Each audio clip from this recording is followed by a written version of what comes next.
Hi, welcome to Life, Addiction, and Recovery. And today we're going to talk about addiction. Is it a choice or is it a disease? So please, stay tuned.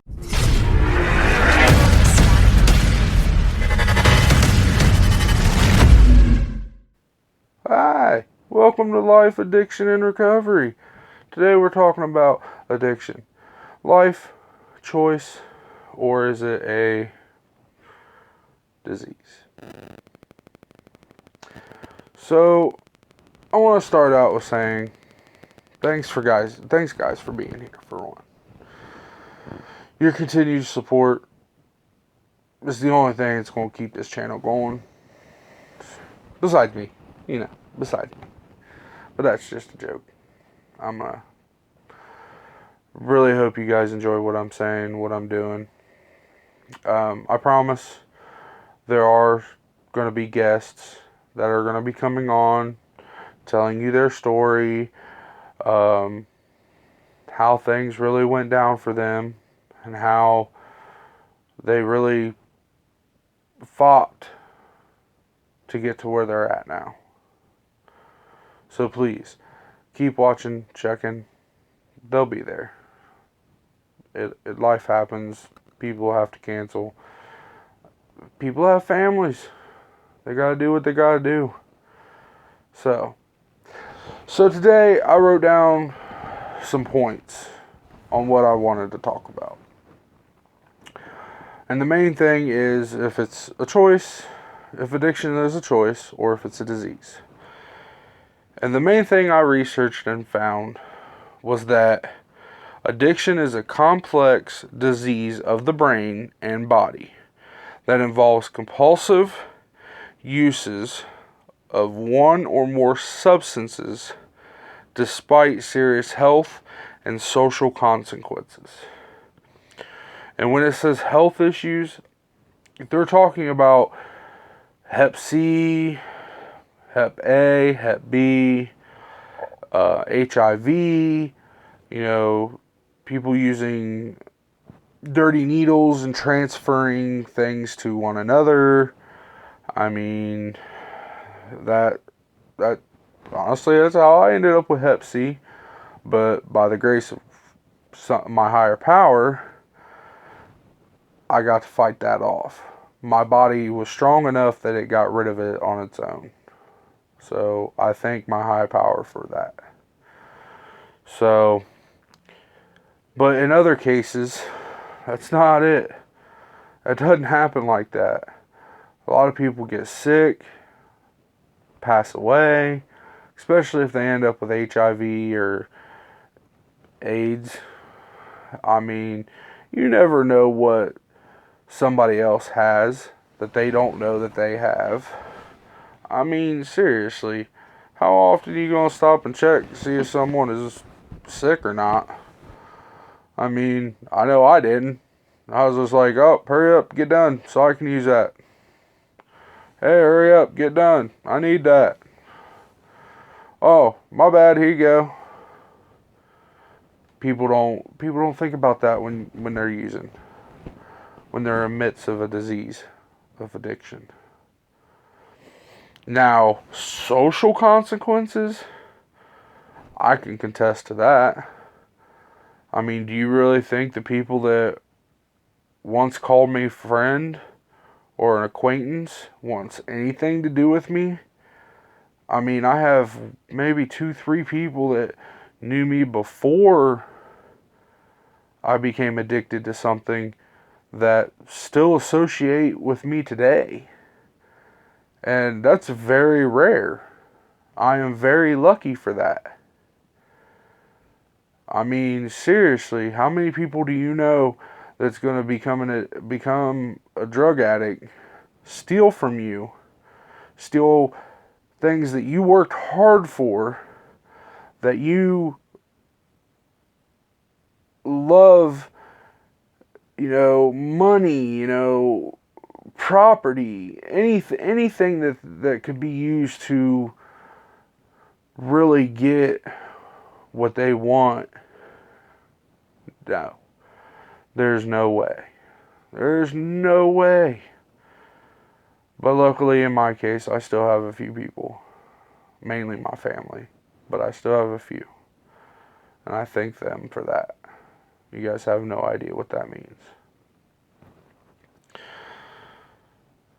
Now, my next point is, and this is my main point, is addiction starts as a choice. Yes, I understand this. But in the end, doesn't everything start with a choice?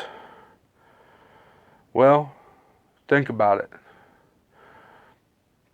When somebody ends up with lung cancer, you really think that that's what they wanted when they started smoking cigarettes? Or throat cancer or gum cancer, and they lose half their face because they put tobacco in their lip? I mean, do you really think that's what they thought was going to happen by doing that? No, I don't think so. I mean, I'm a smoker myself, and I sure hope I don't end up with lung cancer or some kind of throat cancer. I used to dip myself too. Every once in a while I still do, I'll admit to it. I'm not going to lie about it. So, I mean, I really hope I don't end up with it, but if I did, wouldn't it be still considered a disease? Cancer is a disease, right? It may be caused by something, but it's a disease. Now, the big question is, okay, if it's a choice or a disease, if it's a disease, is it genetic or is it an environmental thing? Now, when I say environmental, I mean your surroundings, the people you hang out with, the home life that you have, the places that you hang or you go to. That's what I mean by environmental, not the weather and, global warming or anything like that. But here's what I have for that. I have, as in genetics, if most people look back at their families, almost anybody can pinpoint where the addictive personality comes from. And even in my case, I can admit alcoholism is a big thing. There's people on my mom's side, there's people on my dad's side. Mainly my dad's side. I mean, my uncle, my grandfather. I was surprised it skipped my father. But it's still there. It's there big time. And it's sad that I honestly just recently found that one of my family members is not only an alcoholic, but is addicted to a white powdery substance that he likes to use. Even though he won't admit to it. But he was recently in the hospital, so we know he does. But to each is his own until he's ready. I mean, that's what's going to happen. It is what it is. For him, anyways, I should say. So, I mean, really, a lot of people will look back and they'll be like, oh no, there's nobody in my family that are addicts. Well, do you think maybe they have a gambling problem? A shopping problem? Spending money in general problem? Do they have compulsive behavior where when they see something that they like, they have to buy it, they collect it? In general, my father may not be a drug addict or alcoholic in any formal way, but he likes to collect things. I'm not going to knock it. He works hard for his money. He does what he does. If he wants to collect things, he collects things. But at times, he does become a little obsessive about it. But I'd rather him be doing that or than being strung out with no job and me growing up in a really bad situation, which I didn't. No, you know, and I thank him for that. My mother as well. I mean, I do. I thank him for giving me the life and the childhood that I did growing up. Even if it wasn't super awesome, super great, and we didn't have everything in the world, it still made me a decent human being, I would think. So, now, environmental, the biggest thing that we learn in recovery is there's only one thing you have to change about yourself, and that is everything. You have to change the people you hang out with, the places that you go, and the things that you do. If you want to live the same lifestyle, but still being sober, you're not working recovery. I'm sorry to tell you. You're not working it. And it's just going to be a matter of time before you're right back in the same boat that got you to where you were at that time. Whether that be jails, institutions, or death. Wherever that may be. Wherever it may lead. So think about the people that you hang out with. The people that you hung out with. I know the people that I hung out with all came from generally the same upbringing, background, and they all ended up addicted to something. Mainly the same thing I was addicted to, but I went above and beyond that. And there are people that don't have that style. That they didn't hang out with very many people, but emotionally or physically they were in pain and they wanted to mask that to keep up appearances. And that's where it comes into play, where they're hiding what they truly are, who they truly are.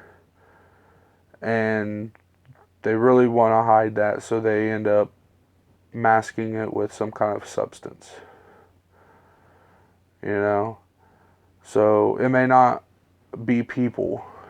It may have been one person, yourself. Now, places, I'm sorry, but bars,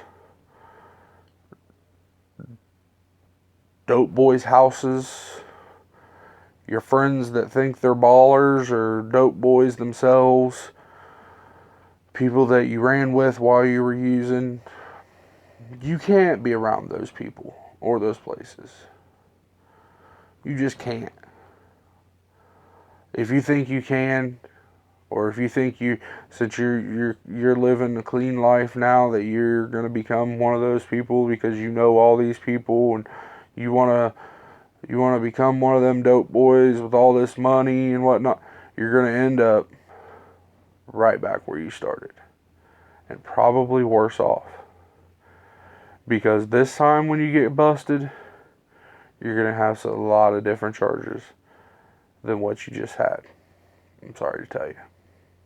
And I'll see you in 8 to 10. Or 5 to 10. Depending on what you get. Now, things that you do, you got to change that too. Especially if you're new in recovery. You can't just sit at home and not do anything. Your mind's going to wander. You're going to get bored. And you'll end up back out there on the streets doing what you were doing. Now,